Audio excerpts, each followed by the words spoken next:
What a day in Wales. I said last week that Wales had the players to cause problems at the breakdown, and boy did Wales turn over England yesterday. In history, the sides are really evenly matched. 56 wins each out of 124 games. But yesterday, it was Wales' biggest ever victory over England.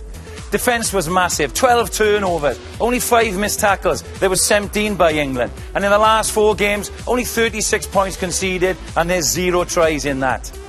There were some massive hits. Richard Hibbert, along with the rest of the players, putting their bodies on the line in the blitz defence. With the blitz, you're likely to get some turnovers, interceptions. Dan Biggar in this case. And George North gets away, but only a last-gasp ankle tap gets him to prevent another try. Jamie Roberts against Tuolagi. What a matchup, but Jamie had the measure of him. Coming out of the line, taking him low and dumping him. And Mike Phillips was just everywhere. Look at him rip the ball off Jeff Parling here, get down on it, secure the ball, turn the ball over for his team.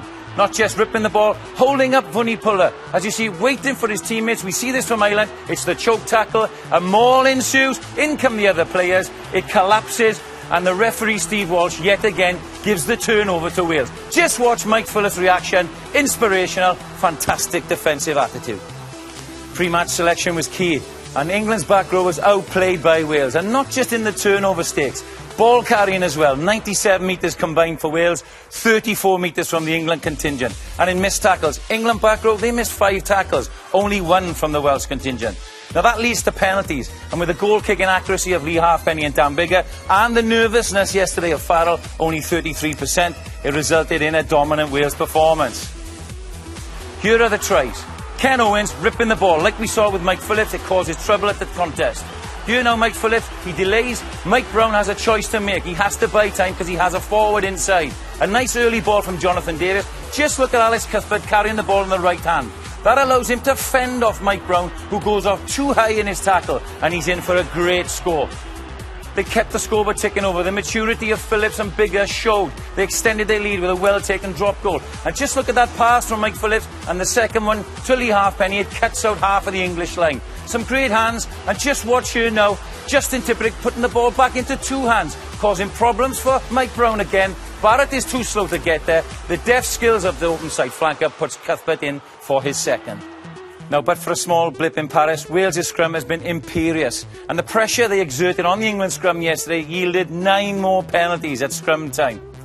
Both the props will take the plaudits, but so should Richard Hibbert. England were clearly wary of the Wales big hit. Dan Cole, we said last week, was very vulnerable. When in their own half, England are clearly under pressure on their own ball. You see Joe Marler going low here, Adam and Co just going nice and square and straight, running right over the top. Joe Marler was substituted after 44 minutes, an admission surely that they probably got selection wrong.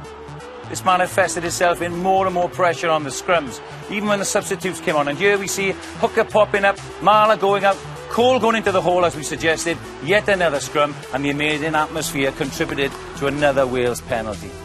Now, here's one for my old friend Phil Vickery before he complains about referee Steve Walsh. Do you concede, Phil, that England got the front row selection wrong? Or was Wales' scrum totally dominant on the day? So, your old friend has given you a question. Off you go.